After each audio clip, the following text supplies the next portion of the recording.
Whoever did this leans heavily on the religious and spiritual side of things, I feel. As we know, the episode deals with Ralph's son being hit with an arrow and him having to deal with the possibility of his son living with brain damage. Ralph starts off the episode having a bath, which is similar to Detective Makazian, who also had a shower before he throws himself off a bridge, a spiritual ablution perhaps, a physical cleansing before death. Ralph mentions that his son didn't get oxygen to the brain, and Rosalie mentions that he's going to be a vegetable. But later in the episode, Ralph is hopeful and says to Tony that it might just be a matter of relearning how to talk. In other words, his son will recover. In the same scene, of course, Ralph is choked out, dying because of a lack of oxygen to the brain, almost as if he took the punishment that at first had been given to his son. Very allegorical. It's ironic as well because earlier in the episode, Ralph tells Nuki that her son had to be rushed to the hospital, when this is actually what happens to Ralph's kid. And this tragic accident that befalls Ralph's son has a profound impact on Ralph. He is a man that simply does not care. He lives life nonchalantly and he has no reason to care or worry about anything. But all of a sudden, he is given a reason to care. He is reminded how fragile life is, how much he actually has to lose. He used to feel untouchable and had no empathy because he had no reason to have it with everything going his way in life. All of a sudden, he is made to feel vulnerable and is humbled. He understands other people's pain, in particular the pain of Rosalie after the death of her son, a time where Ralph, as her boyfriend, failed to be there for her. You know, legend has it that Ramesses II, who clashed with Moses, had such a perfect life that he never even suffered a headache in his lifetime. This, in addition to living a life as a king anyway, led to such an inflated ego he eventually called upon people to worship him as a god. I feel there are comparisons to be made here with Ralph, a man whose narcissism is fueled by the lack of genuine issues in his life. We see this in the real world also, egocentric people who are knocked down a perch or two after suffering trauma which makes them more empathetic to the troubles of others. And sometimes, as is the case with Ralph, it can change a person. In Abrahamic religions such as Christianity and Islam, it is mentioned that people can often receive afflictions from God to be reminded of their weakness and their need for God, so that they may turn to God in their time of need and hardship, because most people remember God in times of hardship rather than in times of happiness. Which of course Ralph does by meeting with the priest, and it seems to be genuine. He's lost, can't find his bearings, and this sick, depraved, utterly despicable man turns towards his faith. Ralph's attitude with the priest was commendable, and he actually impressed me. He could have easily lashed out at the priest and given a cliché "why me" speech, or said an oft-repeated line in The Sopranos, "what kind of God?" Instead, he is actually remorseful and guilty for the way he's lived his life. After all, he has no reason to fake it in front of the priest. On top of this, he is introspective and reflective enough to recognize that he is being punished by God for his actions through his son, or at least that's the way he sees it. And it is quite remarkable for this kind of reflective dialogue to be coming from someone like Ralph. Sometimes you need an extreme moment of heightened trauma to make you see sense. Sometimes you need a sharp slap in the face to awaken you from your slumber. And Ralph recognizes that his son's injury is that slap.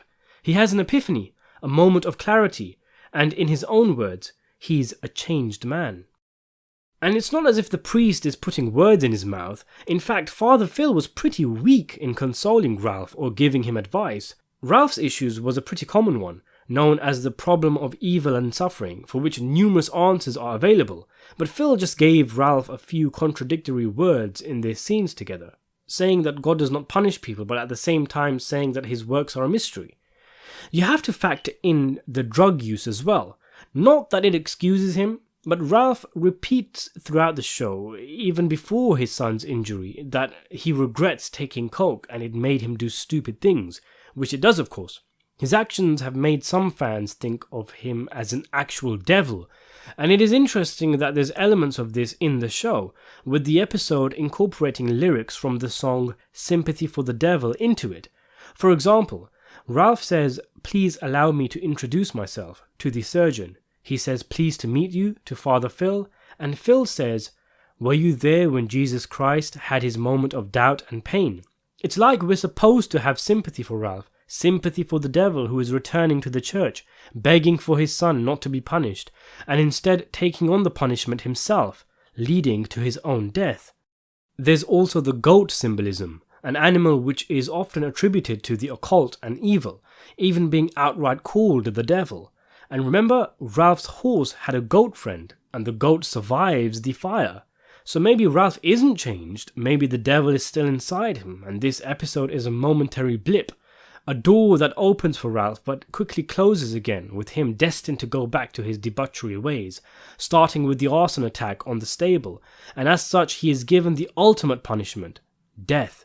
Or maybe, looking at it a different way, he is cleansed by returning to God and feeling remorseful, and is instantly killed in this new purified state before he goes back to his old life. Sticking with the horse, and I don't want to go into the did he, didn't he debate for this video, that's a video for another day, but for what it's worth, the actor played it like he didn't do it, but in an interview the Sopranos creator said he did. If he didn't, it's sad in a way for him to go out being blamed for the one thing he didn't do, but if he did, I mean it's terrible and all, but it's hardly the worst thing he's done. And you could argue it was out of necessity, as it's implied he needs a cash injection to pay for the medical fees.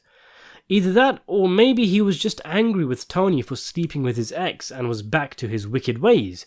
Then there's the fact that he was still making collections and he says he smacked someone around. So who knows how reformed he actually was, if indeed he was on the path to righting himself. Either way, he's at the principle of an enormous crossroad. I like to think that Ralph made genuine intentions to change. He is known to be Machiavellian and manipulative, but when he is crying in front of Tony, his enemy, I think he is being genuine. After all, crying is a sign of weakness in his culture, so why fake it? And he has nobody to cry with. He has no one. No wife, only an ex. None of his whores are here to share his pain. Maybe Tracy would have done so, but he already killed her. He mentions the possibility of having a woman like Carmela, essentially fantasizing about taking a different path in life. Maybe in some way Carmela keeps Tony in check and stops him from being utterly depraved, and Ralph did not have that element in his life. Maybe he recognizes there was something like this in Rosalie, which is why he proposes to her in this episode. This is all giving Ralph the benefit of the doubt though, as Ralph probably hooked up with Rosalie and Janice to climb the ladder. And the remark about Carmela may have been a dig at Tony because of Tony's line about Ralph's ex. The way I like to think of it is that Ralph was on the path to redemption, or at least ambling his way there. And it was Tony who put a stop to that, the same man who is often a barrier for people's progression, like Chris, Bobby and Janice. Tony brought up that he was sleeping with Ralph's ex at Ralph's weakest moment, which, in this theory I'm purporting, led Ralph to go back to his natural instincts and seek revenge by taking one of Tony's loves, the horse, from him. You can see it in his face. His entire demeanor changes when Tony tells him about the ex. Tony then comes to Ralph's house starting shit. Ralph fails to keep his cool and Tony goes for him, ending up with Ralph dead. As is often the case, when a character fails to change for the better, Tony is there somewhere, partly sharing the blame. 2 episodes later, Tony has a dream where Ralph is in the passenger seat of a car with a caterpillar appearing on Ralph's bald head and then turning into a butterfly.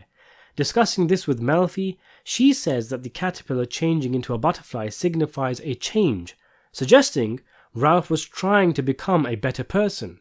In the same episode, Tony complains about his lack of control, which causes him to make mistakes, suggesting he regrets killing Ralph. So food for thought in my opinion.